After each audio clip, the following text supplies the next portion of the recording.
You know who it is, the horror flick digger did Super 6 Big Mitch.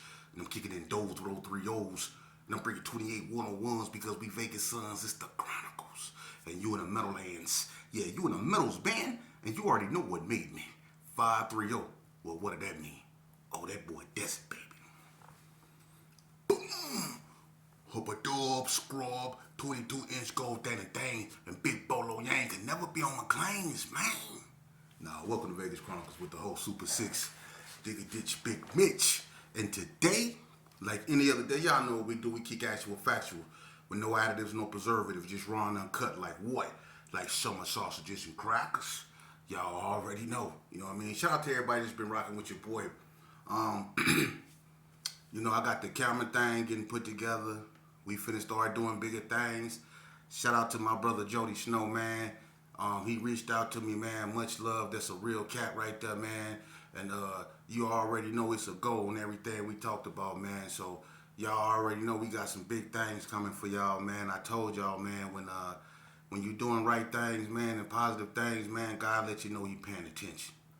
Okay, let's move along. Y'all know, of course, I conversate with my audience. I try to keep them, involved with what I'm doing. And I try to answer their questions as they come. Now, people might find, that kind of frustrating because it seems like people ask the same questions over and over again, to which I have no control over. But I was asked, and I don't know if I talked about this, and if I did, I'm sorry. But I just try to answer the questions as they come. You know what I mean? In all fairness. But I was asked who I thought was the hardest, which gangbangers in Vegas had the hardest names per se, or whatever, or who were the most feared gangbangers. Okay, I think I spoke on that. I don't know if I did, but look, when it comes to being a feared gangbanger per se or whatever, you have to understand there's one thing to be feared, and then there's another thing to be hated. You had gang members who were feared, and then you had some that were hated. For instance, people that knew one of my older homeboys, Donald Ray Page. Donald Ray Page couldn't fight, you know, but Donald Ray Page was known for having two things. Well, three, but we go focus on two. He was known for having women and money. That third one was pistols, but we go focus on the women and money. D. Ray was known for having women and money. He wasn't known for being a fighter, but people used to hate on him because he always, no matter what, you could put D. Ray underwater and he go find a way to make some money. So D. Ray had a lot of people that hated on him. They wasn't scared of him. They hated on him. Pancho, they feared Pancho and they hated on him, because they knew Pancho, if you disrespected him, you was going to have to deal with him. And then they hated on him because Pancho was having money ever since he was 14 years old, So they hated on him and they feared Pancho. People like Cornbread, they feared Cornbread. People like the Joker from Paru, rest in peace, Tony Poole, they feared him. Lil Draws from Rolling 60s, they feared Lil Draws. K-Dog from NTGs, they feared K-Dog. You see? And then you had, you had people, like David Earl from Vegas Heights when he was doing his thing. People hated on David Earl. He wasn't known for fighting, but people hated on him. So there's a difference between being feared and being hated, And some of the guys that were really feared out here in Las Vegas, people such as Mad Meech from 60s, such as Torture Chamber from 60s, the Carter Brothers from the Hood, Spike from 6-0s, E-Love from 6-0s. You had people like Dirty Rob, he was feared. Master G was feared. Danny McCoy was feared. Lil Gus was feared. Weeze was feared. You had Stacy McElmo, he was feared. Tony Swanson was feared for sure. Maurice was feared. You had a lot of cats come out of Del Monaco that was feared. So you had a lot of people who were feared. But let me tell you something about them. I can go back over that list of people that were feared